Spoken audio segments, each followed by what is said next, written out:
1 part music video, 2 parts car chase, California Crisis is an action-adventure OVA from the short-lived Studio Unicorn. The story's fairly simple and takes place in an idealized 1980s California, where Coca-Cola machines are plentiful, streets are hot, and car chases can break out at any moment. Out for a drive in his 1950s Chevy, our main character Noera bumps into a girl on a motorcycle on his way to work. California Crisis then wastes no time getting things moving, because no sooner does she ask for directions, they quickly find themselves stuck in a gunfight between 2 groups of vehicles trying to run each other off the road.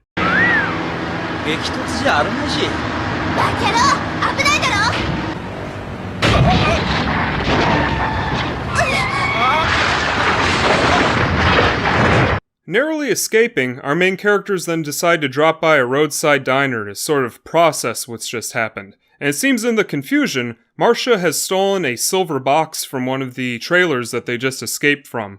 Arguing over whether they should simply turn it into the police or keep it for themselves, the container falls off the table and an unassuming glass ball pops out, which they both save from shattering on the floor. But once they both catch it, it shows them a vision of a desert, which they immediately realize is Death Valley from a conveniently placed photo on the diner wall. Coming to the conclusion that it must be from a UFO, Marcia wants to drop it off at Death Valley, but our main character Noera would much rather down another beer than have anything to do with it. American Dream. American Dream! Huh? A car chase straight out of The Naked Gun or the video game Road Avenger then breaks out, and our main characters are on the run again, piling up more cars behind them than a Blues Brothers film.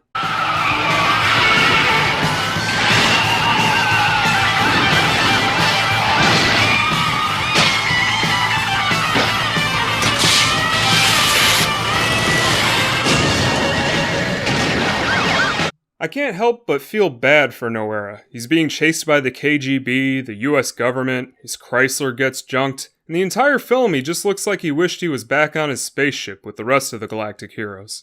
Speaking of which, Matsuri Okuda did character designs for both of these series, so it's not a coincidence that they both look so similar. There really isn't much more to California Crisis' story from this point on. Noera and Marcia visit some nightclubs, more chase scenes break out, and the OVA essentially becomes a music video halfway through. California Crisis was also produced at a time when Japan was throwing money at anyone with a pen, and I really hate to say it, but they just don't make them like this anymore. Sprinkled throughout the entire anime are numerous references to movies the animators were fans of or were airing at the time. If you pay attention, you might even notice Peter Fonda and Dennis Hopper from the movie Easy Rider get killed on screen in one of the car chases. Noera and Marcia are the only 2 main characters, but Noera does bump into an old friend of his that he hasn't seen since high school, who, unbeknownst to Noera, turns out to be working for one of the groups that's been chasing them throughout the entire OVA. Strangely enough, this revelation never really goes anywhere, and the film ends rather abruptly, leaving nothing resolved, leading me to believe it may have been intended to get a sequel, but the studio went belly up before any of that came to fruition. The mood is uniquely 1980s, and only enhanced by Miho Fujiwara's excellent vocals, and her single, Streets Are Hot, really makes this soundtrack.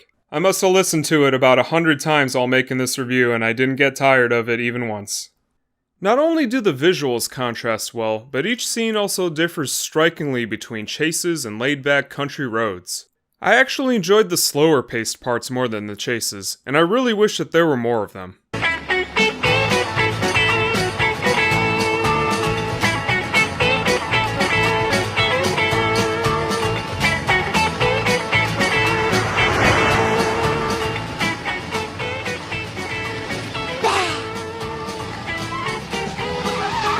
California Crisis only had 1 home release on VHS and has never been released in the United States. If the price on the box is any indication, it cost over $80 at the time, and that's in 1986 dollars, so consider yourself lucky if you can track this one down.